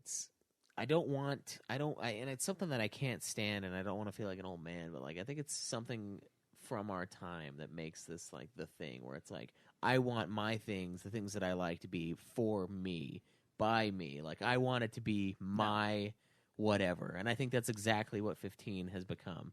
It's what do you guys want our game to be? And I think that's fucking stupid. I think you should make a game, and if people like it, great. If they don't like it, then fuck them. That's what it is at the end of the day. 8, you like it or you don't. They made the game. They fucking made the game. They put it out. That's it. That's Final Fantasy 8. That's Final Fantasy 8 now. Move on. Yeah, exactly. Move on. Don't spend 10 plus years or half as long as your development time on the game coming up with updates to please people that didn't like certain parts of the game, felt like, oh, we should have had more backstory. Just make the backstory in the first place. Like make it a full thing and don't add it in later, because then it just feels cheap. I think the perfect amount of time between Square, talking to you, I think the perfect amount of time between Final Fantasy games is 3 years. For main series Final Fantasy games, I think it's 3 years. I think that's perfect. 2 years is a little too often, but I think 3 is perfect. 4 is like, when the fuck was the last game? Like, Yeah. that way you get about 3 per like major system, right? Or per major console generation. You get about 2.5, which seems about right. I don't know. You always have the one debut one, and then the one or two after that are, improvements in many ways. And Yeah, isn't that kind of how it feels though? Like they're feeding into the idea that like we should have what we want, how we want it. yeah, And it's like this. It's this weird. That's a dangerous. That's how you get movies and games that are just cliche and bland. That's how you get that to happen because, well, I like this thing, so put this in everything. Yeah. That's how that happens. That's how every single fucking movie is a hero's journey movie. And you know at the what? movie theater. If you don't have enough to put the game out, Call then to adventure, refusal of the call, mentor figure dies at some point until I fucking see it in every single goddamn movie I see right now that are like the main big movies, and it's because it worked in Star Wars and it worked in Rocky, so yeah, okay, now we're gonna do that archetype every time. Yeah. So you're going to get things like that. You'll get it in gameplay. You'll get it in exploration. Notice how FF15, a lot of the Elder Scrolls sort of stuff had seeped in, and now every RPG is going to be Elder Scrolls until a new thing comes, basically 20 years down the road. I don't know. Yeah, I don't like it either. I'd rather have them be more exploratory. Maybe Final Fantasy doesn't have to be the utmost in graphics. Maybe they could just use the Unreal Engine, something that's modern and will look great. It doesn't have to be the utmost technology with a thing developed in-house, Then maybe we'd get more interesting games more often. Yeah, maybe. I don't know. I just think Because that it'd be less of a risk. I think if you're gonna make a game, you just need to make it and then put it out. I agree with you. If it's not ready, then just don't put it out. I mean, and the thing is So, don't, like, where are all the apologies for FF13? Actually, there kind of was one, but they still just moved on, right? yeah, they left it alone. They didn't go back and change. They didn't change FF13. But with 15, like they, Except in retcons with FF13 too. I think they fucked up with the. I think they fucked up with the whole. Like have the big release announcement thing and then not hit the release date. But the way you avoid that is by not doing your stupid fucking thing where you tell us there's going to be something in the future. Like, just don't tell us anything. Like, God, you don't have to be transparent to the point of stupidity. Like and they do that all the time. We get a lot of articles that's like somebody at Square Enix said, "Oh, in April you're going to get a trailer for something." And like, don't do that shit. Just fucking stop. Just leave it be. Like, my God, nobody cares what we're going to get in the future. Just give it to us when it's time and shut the fuck up until you do so. Like, it's annoying. And that's one of the things that they do just constantly with the news. Like, and we refuse to acknowledge that news most of the time when we're looking at it. It's We like, do, oh, yeah.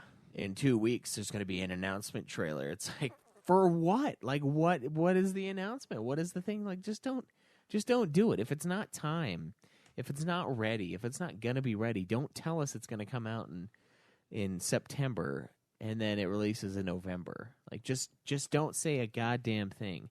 Say it in September. Like, okay, let's see where we are in a couple months. Like, it just seems rushed, but not at the same time. Like, it seems like they took forever, but it was still somehow rushed. And I can see that from all of the extra stuff that they've added down the road and the things that they've changed and all of the feedback that they've implemented. And, like, I don't think it should be up to other people what your project becomes in the end. I think it's yours. You should own it. And if you want to change it, you should change it for yourself. And I think it's ridiculous to say, like, oh, it should be up to the fans to decide what is in this Final Fantasy game. It's like, no, it's never been up to the fans to decide what's in the Final Fantasy game. Like maybe their wallets decided which ones they liked the most, but that's about it. They like FF15 a lot, if that's the case. Yeah, a lot of money's been made from 15, so Yeah. it's like, I don't know. I just think it's kind of cowardly and like not. It doesn't come from a place of like artistic valor. No, it does. to me. It definitely doesn't come It from comes an from a artistic place of money. It does. It Which comes is from a fine. place They of need to make money to make the games, but they also need to make the games. But imagine this: giving them more freedom, giving them like sooner deadlines, and maybe not letting them develop an in-house engine.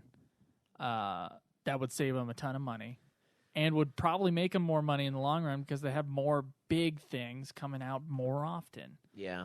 Yeah, I mean, fucking Kingdom Hearts 3, that's the second biggest like thing they got on their plate, right? They're doing it in the Unreal Engine because at some point they were like, we need to fucking actually make this goddamn thing. So they did that instead of what they did with F15. So like, Yeah, well, which they ended up doing anyway.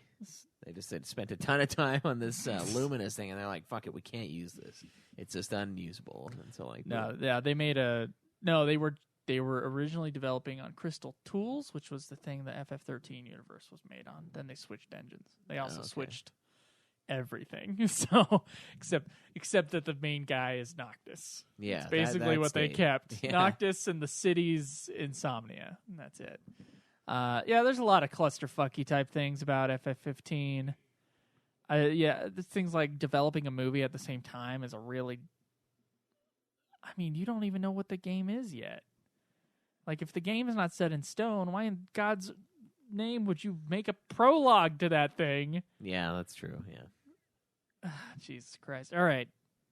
If you're gonna do a big rollout like that, which I like the idea of, just making it like this huge multimedia event, you got to make sure it's done, and it wasn't done.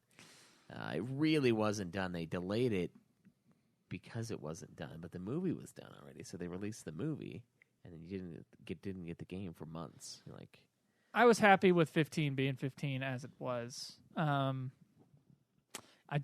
want them to work on FF16. I don't want them to stay in the 15 round. yeah, I mean, the problem is now, rather than like course correcting for the next game, they just course correct via updates and DLC.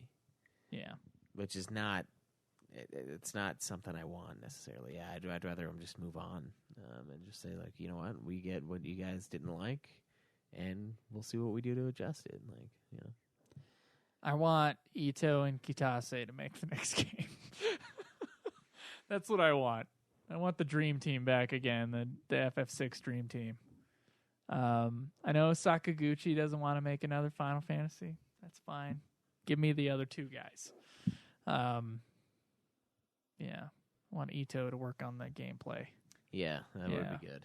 That would be great. Whatever. All right, that's a hard subject. It's a hard thing to like wonder about, like what the next thing is going to be. Yeah, it is. I do think they're still going to course correct though from 15. Probably make a more linear, less open Final Fantasy. Hopefully, they have the development time. Definitely more traditional. I don't doubt that at all. And they've mentioned that before, that the next one's going to be a traditional Final Fantasy. But who knows when that'll actually come out? So Was it that it was going to be? I thought FF15 was going to be the end of the traditional Final Fantasy. I don't think so. I thought I think heard that. I think they mentioned that 16 is going to be more traditional. That was a while ago, though. Huh. So I don't know. You think they're going to pull a Dragon Quest where they like, fuck it, we're going actually back to the roots and like make it a handheld game, so it's kind of back to that. It's not a AAA title anymore. I doubt that. You doubt that? Yeah, I think they'll still go with all the mobile games that they've been making, but I don't think they're going to make the next mainline one mobile. I think they'll be. I mean, FF15 was such a huge success that I guess. Yeah, there's no reason probably to wouldn't do do that. Yeah, that's right. Okay, we do have a couple iTunes reviews. Well, we got actually a lot of iTunes reviews and the biggest queue from STU.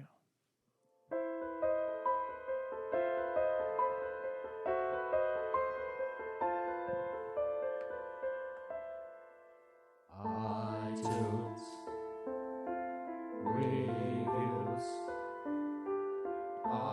iTunes reviews. All right, so we have more than a few iTunes reviews today. We got 3 from the U.S. of A. That's right, and then a couple from other regions. First, a 2-star review from Crack Troop titled "Not Worth Your Time." These two swear too much, use insulting and semi-racist language. In just 1.5 episodes, I heard a derogatory reference to an Arab person. That was Schweiss, probably. I'm just Most guessing. likely. I'm just guessing here. An insulting Japanese accent. What? Definitely you. No. And the R word, probably both of us. Yeah, fucking Stay away from these guys until they retard. grow up and stop being ignoramuses. Okay. Okay, am I reading that correct that he thinks that my Japanese accent that I put on is racist? He said it's insulting. It's insulting. And he did call us semi-racist. Okay. He did say semi-racist language. That's not really what that is, but that's an accent, not... Unless you are, of course, insulted by the Japanese, which in that case, you probably got to look inward. Here's the deal. Now, maybe I misread it, so I'm gonna defend myself first. I can't defend the retard comment because, frankly, I have been saying retarded since I was born. Yeah, maybe... And only since that giant thing of Tropic Thunder getting, like, railed on because I said retard, like, 1,200 times in that movie. Only since then has kind of in the culture has it been not okay to say retard. Here's the thing, Schweiss, and I want to say this to any autistic person out there who's listening for whatever reason you're listening to this right now. When I say retarded, I don't even think about a person. I usually it's just a word to describe something as very stupid. Yeah. So it's not I understand where the meaning of the word comes from and it's not a nice thing to say. Yeah. And there was a large period of time where I tried not to say it. For like 5 years I tried not to say retarded because I said it so much. And then I was like, you know what? It is kind of insulting. I'm going to try not to say it. And then I kind of turned back around to, you know what? I don't mean anything by it, and I don't actually think it hurts like anyone. Well, apparently you're wrong. So it hurts this asshole, but No, it hurts the people it doesn't affect. This This guy's Greg. just being a big P. So, that's all. So I can't really defend it. It is a super juvenile thing to say, but sometimes you're just so used to saying something that it just will not go away. It's like cursing. Cursing is hard to stop once you start it. Now, the Japanese accent thing.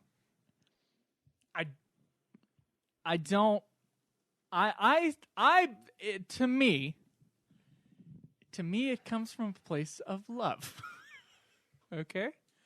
I had a friend in Snow College whose name is Yoshia. He called me Fat Joe. And so from then on, I would do, and I did this to my Brazilian roommate too, by the way. I would do, whenever I said something that they said, and I was like, dude, Yoshia said this to me today. He called me Fat Joe. I would, because I'm a repeater, and I've been doing impersonations, maybe from good to bad impersonations my entire life.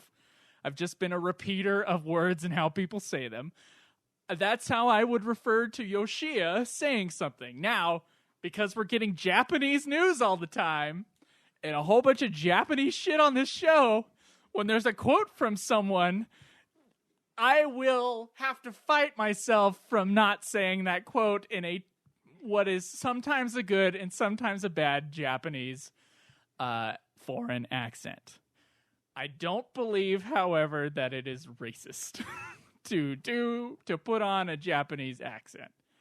And the reason why is because I, as a white man, am not the upper class making fun of the lower class Japanese individual. If I was making fun of a Japanese American, I think that maybe you could say that was racist, because in some way it would be insulting and I was using my power. But this is a person from another country, in their own sovereign country, who speaks a certain way when they speak in English. I don't believe that this person would have a problem with me speaking in a Russian accent, because Russians are white. So guess who the fucking racist person is here? Yeah. It is the person who put this review down. Well, I think it's ridiculous because to say. they think that the Japanese people are lesser, even though they are of themselves, their own sovereign nation in charge of their own country.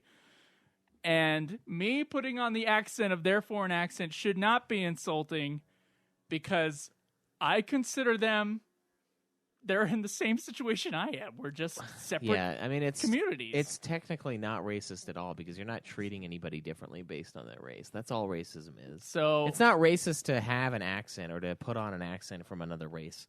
It's racist to treat them differently because they're Japanese. It's like, oh, well, yeah, you guys eat cat. Like, that would be racist. Being like, oh, you eat different food than me, so I'm going to treat you differently. Because would it be? I'm going to treat you differently because of your race specifically. And maybe we're playing misreading. their fucking games, you stupid bastard. We put on a podcast for Japanese games. Yes, you're right. Would it be racist and or insulting if I put on a Russian accent? If I put on a fucking Swedish accent? A Southern accent? If I put on a Southern accent? Yeah. If I put on an horrible Australian accent, or a New Zealand accent, if I did any of that, would it actually be insulting? It might be racist? hard to hear, but no. No! But it It's becomes insulting or racist if they're from Japan? It's because they don't understand what the word means. I don't know. Fuck that guy. Because nobody reads anymore. I don't know about your Arabic comment, though. I can't defend it. No reason to defend it. It probably was well-deserved. Oh, wow. Whatever I said, I stand by. I don't even know. It might have been Wait, you. you stand by whatever you yeah, say? I'm going Schweiz? Mitt Romney on this motherfucker. I'll stand by it. Because you know what? It was a joke, and you're just being a big pussy. There's the P word, you little fucking asshole. Take the P word. And I just grabbed it. Ooh. Sorry, I am not a Trump fan, to be clear, guys. But I do enjoy the grab. Here's what Schweiss is. Schweiss is a devil's advocate for Trump. Schweiss does not actually like Trump, but he likes to drive me fucking nuts, is what he likes to do. There was oh man, okay. I don't know. Okay, there was the day after he got elected, there was like this huge outcry, right? This big deal, and I turned to the guy that I actually started doing a podcast with. I was pretty pissed off. So I started doing a podcast with this guy on Game of Thrones. You guys will have access to that pretty soon. And I turned to him and I was like, "Man, everyone's really, really freaking out about this this Trump thing." And he's like, "Yeah, it's kind of crazy." And I was like, "Yeah, you know what it is, right?" And he's like, "What?" And he's like, "Everybody's just being a bunch of pussies." And then I was like, "And they're all mad that they just got grabbed." It was fucking great. I was like, you wrote that down in your journal. I did. Said a funny today. I was like, I crushed it at work. I'm surprised I didn't get fired from there, but really though, it's all in fun. Like none of it's really serious. I don't really dislike this. Is not a show for sensitive people. You know what? Maybe it really isn't. This show should probably have a warning like Nude Clan does, and it doesn't. It probably should. But the thing is if you're, I don't know, you're just too sensitive. It's not really us. It's that you're offended by things that we say and like and things that, because stereotypes exist for a reason. There are people that follow stereotypes.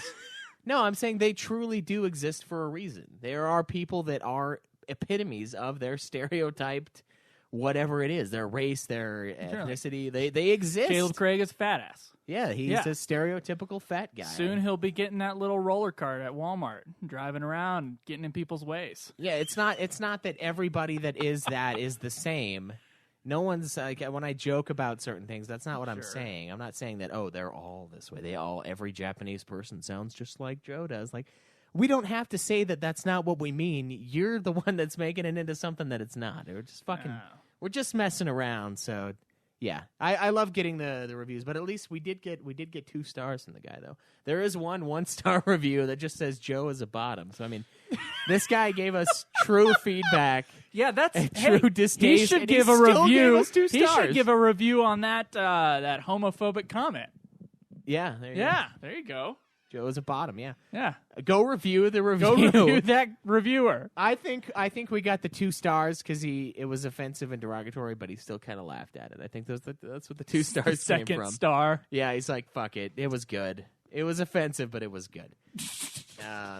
Yeah, no, really though, guys. Like, we're not being serious here, unless we're bitching about the games. Like, that's serious. But it's just the accents, really. Like, people cherish those. Like, there are people that ask us to do them in the accent. Like, make sure you do it in the shitty version of whatever accent you think I have. Like, that's what makes it fun. It's great. It's great. We can't do it for America. We can't. We It's all only just sound the racist same. if they're not white, Schweiss. Or Apparently. excuse me, it's only offensive if they're not white. He didn't say anything about putting on a terrible Australian accent. Yeah, not a thing. Or yeah. like a horrible he Michael Caine impersonation. Maybe you just heard for the UK one. one episode though. It sounds like you only listened. Was to it 2 a episodes. Japanese? Probably the Japanese one review. Japanese iTunes review we have. Yeah, I just happened to find that one. Oh wow, yeah, maybe. Fuck it. Yeah. Whatever, man. I can't defend the retard comment. Sorry. Just gonna keep saying it then. I'm gonna try not to. But I mean, come on. You can't just fucking flip a switch and assume that everybody's gonna go up to the new standard of like how we speak and certain us versus them academic society. Like, you can't just fucking like, oh, we're going to switch pronouns now. Pff, everybody get on this right now. Like, fuck you, man. This is switching to the English language takes time. And retarded has to slowly die. It can't just die overnight. So just, and you can't fucking grind on someone just because they slip up every once in a while. I mean, honestly, come on. You want them to die slowly, not just a quick death. Is that what you're telling me? I'm telling you, that's that- the only thing that can happen. You Oh, can't wow. just like, everything has to accept my new way of doing things that me and 5% of the country believe is the right thing to Me do. and all of my friends that agree with everything I say. Yeah, think is me right. Yeah. and my Huffington Post articles all agree that And we. anybody that says anything else is blocked, so I can't actually see any opposing opinions. Yeah, Yeah. that's healthy. It's good. Yeah, super Fuck you. healthy. Fuck you. You are retarded. How about that? Wow. And ignoramus, good job pulling out a big word, buddy. That's great. That's a good one. Yeah, good one. I don't even know what that means. Yeah, exactly. Yeah. It's one that's above even us. I don't know what grimoire means, so yeah, maybe. Wait, do you actually not know? I do now, Oh, you do. as of Are you today. talking grimoire or Yeah, ignoramus? grimoire. Okay, I was like, maybe you are. I was making a joke. and And then I remembered that earlier I didn't know what grimoire meant. And apparently I'm the only person in the room who didn't know what that word meant. Well, there were only 3 people. So Okay. small sample size. All right. We actually got some 5-star reviews from. We got and it's 4 not. of them. It's not. If you do think we're not a 5-star show, then you don't have to give us 5 stars. It's fine. We're just gonna shit on you for whatever you docked us for, and not change a thing, Okay. except for your non-swearing period. But I can't read any of that. So either you're pulling the monitor forward or you're reading. all right, this one's a 5-star from Kingzilla. Each episode is like a blooper reel. Kaleb is hilarious, and I enjoy his dark humor. Joe tries to keep the show on track, Kaleb in check, but it's a losing cause, so Joe just gives up. The Final Fantasy core episodes are very enjoyable. Might not agree with all their criticisms and views, but I can see where they're coming from. Must listen for all FF fans who want a relaxed, casual Final Fantasy podcast with a little bit of racism sprinkled in. I added that last part, of course. Okay. All right. Because that's what nice, calm and casual podcasts do. That's right. They come out of left field. They with get like real pissed off at bad reviews. That's is what right. they Yeah, do. very calm, even-headed Oh, yeah. reading of shit reviews. Can you see that? I can see that. Okay. Final Fantasy, 5 stars by Escaped Soul 01. I found this show as I was looking for shows reviewing Final Fantasy Tactics. I listened with enthusiasm. I listened with enthusiasm for little insights into the game. Coming from hosts who love the Final Fantasy series, enough so to start a podcast with many episodes under their belt, I hoped for kindred spirits that would shower the game with praise and adoration that it rightfully deserves. What I got in actuality, was a shot of reality as to what the game is. Hear this, Craig. Back there. Hear this. He is here. A grind-heavy, hard, dated graphically game with a confusing story. I'm glad you saw sense. Thank you, Escaped Soul 01. I don't believe any of these reviews. So he didn't see sense. He just acknowledged I it. don't believe any of these reviews, but I see where they come from. So he doesn't believe in any of the things we said about. Okay. That you can't not believe in the slowness Okay. of the game. It's physically slow. It's actually slow. It's not it's not like it's not Hold something on. that you can I debate lost your necessarily. sound there for a second. Oh, are you okay? Yeah, we're fine right now. I don't know what. I think maybe your mic is like slightly not plugged in or something. Anyway, I appreciate the other side of what my favorite game of all time is. After that episode, I proceeded to subscribe and listen to what is clever banter, witty hosts, so witty, and fun episodes of the great Final Fantasy game library. Thanks for the many hours I've already listened to and the many more. Keep up the good work. You got a lot to go, I am sure. Escape Soul 01. Thank you for the review. Appreciate Depending it. on how much you actually want to go into, there could be a couple hundred hours of podcast. It's insane. Let's do the Australian one before we do that. Do you want to do the smaller one or the bigger one? I'll do the big one. Okay. I downloaded. Excuse me. This is an Australian review.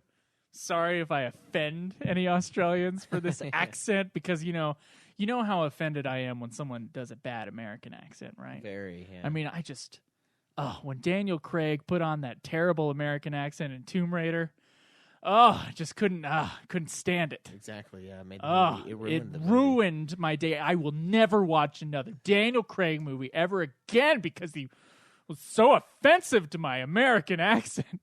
God damn it. Fuck you and your 2-star bullshit asshole review. All right. But thank you to this 5-star Australian listener. I downloaded iTunes for these guys. 5 stars. By Cleo Live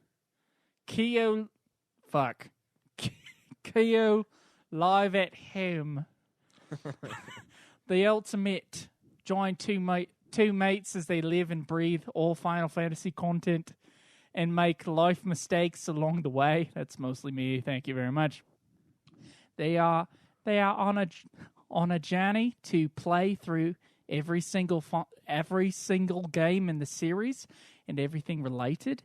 This includes all the games you never wanted to play, looking at you, FF11, and makes you want to play them. This is the purest form of podcast entertainment, as you can clearly see the hosts grow and learn throughout the years that it takes to slog through what seems to be never-ending content. It does seem to be that at times. God damn, I'm sorry. I'm so sorry for my offensive, horrible Australian accent. Have fun with the UK accent right. here twice. Pick a place. You can pick Scotland, Wales, England. Yeah, that's true. Northern I'll drift, Ireland. I'll drift.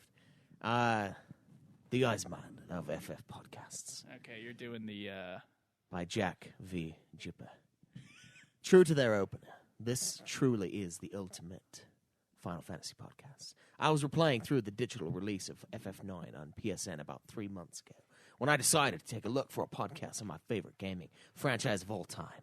This minor endeavor of mine led me on a listener adventure akin to an FF story on its own.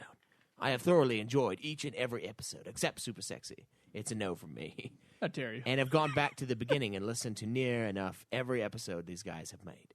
I really enjoy the mythic origins of episodes, and of course, the review episodes. Although due to playing 9 at the time of listening to your review, I wasn't initially happy with your critique, though I respect your opinion. No one is happy with our critique of FF9. Yeah, this podcast has saved me from hours of boredom whilst driving at work. I do roughly 6 hours of driving a day, so I thank you for the lifeline. The hosts, Joe and Caleb, are awesome, as is other host Caleb, when he turns up, let's say, 2 hours early to Nuke Clan, and guest stars on Ultima. I really enjoy the atmosphere this podcast brings and Someone how paying attention. Joe and Caleb really are good friends with the love of the FF and the grind. It's great to have the FF stuff put aside sometimes for a general tangent chats as it breaks up perfectly and brings something else to the table. After listening to these podcasts, I'm inspired to create my own, and although I consider myself an avid FF fan, I haven't played a fair few, and listening to you guys speak about all of them makes me really want to play the older ones I never got to. I have an idea for a segment/discussion. You could do a section on what you would change for the better of a story.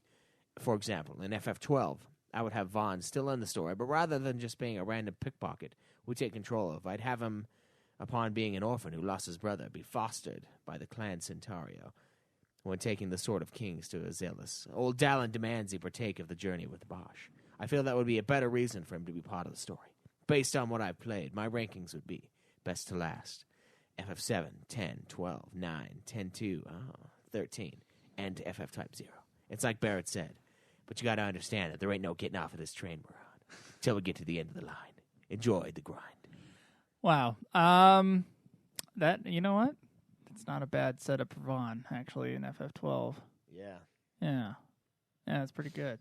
Yeah, most of the characters are set up okay, so I don't know how big of a segment Section we on could why make. we would change for the better of the story. I think we talked about them in the review usually most of the time. It's like, well, if they did this, it might be a little better. If FF15 had more of a first act, I think it would be more satisfying of a game. Yeah. Yeah, we kind of do that already in the reviews. Yeah, a Like, little usually when we feel like a game has dropped the ball, then we'll go in and kind of think of ways that it could have improved. Yeah. But it's not like Square will ever listen to us. Probably not, no. Unless, of course, we submit a survey telling them exactly what we would like. Oh, that's true. That is true. You're right.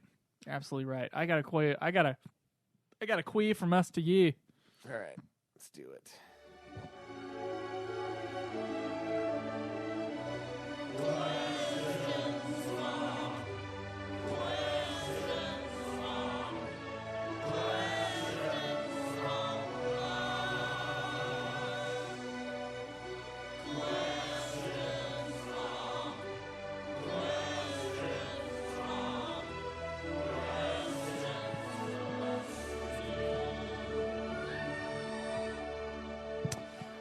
Okay, guys, it's time. Next week we are reviewing Final Fantasy Tactics Advance 2 Grimoire of the Rift. And so we need your reviews for that game if you've played them. So if you're listening to this and you have actually played that game, and I know there's not many of you, and so when I'm talking to you, I am dead serious, please go onto our forum and please give us your review of Tactics Advance 2 so that we can discuss it on the show, as well as questions for Final Fantasy Tactics Advance 2 Grimoire of the Rift. Now, go on our forum, please, and do that, especially if you have a lot of questions. I am going to open up one thing, and I asked Schweiss if this was okay, and he said, yeah. I'm going to open up the possibility of submitting questions on Twitter. Now, here's the thing. Do not tag me in your question. All I need you to do is put the hashtag UFFQ onto the question somehow. Yeah, and we'll check it. We'll search for that hashtag. And we'll search the hashtag and find it. Probably not one that's being used, so we should be okay. Yeah. So, hashtag UFF. Here, I'll actually try it. I'll try out hashtag UFFQ, and if we get something, then we'll change it. But I was pretty sure we'd be fine. Yeah, probably. Also, guys, we have a listener who is starting up Final Fantasy XI.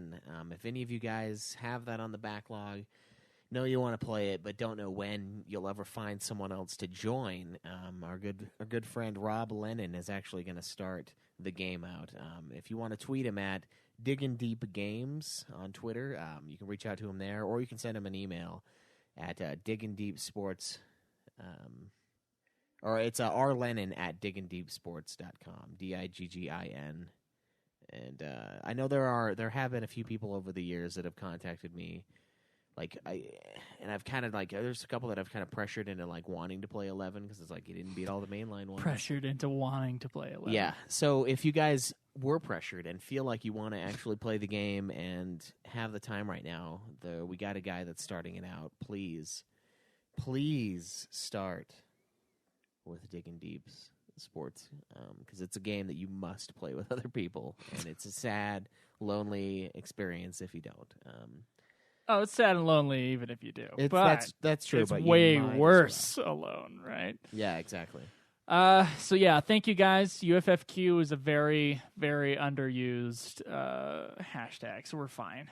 So please just do hashtag UFFQ. Maybe do hashtag Ultima Final Fantasy and then hashtag UFF2. So do 2 hashtags on there if you really want to be found. But hashtag UFFQ should be fine. Either way, that's how you can submit questions via Twitter if you're not a forum user. If you are a forum user, please use the forum. That's a really easy place for us to just like find everything. Yeah. Anyways, guys, yeah. FF Tactics A2 reviews and questions. Please. Yeah. Get them to us, and we'll get you guys the game review next week. That's right. But until then, Schweiss. Until then, see you guys and enjoy the grind.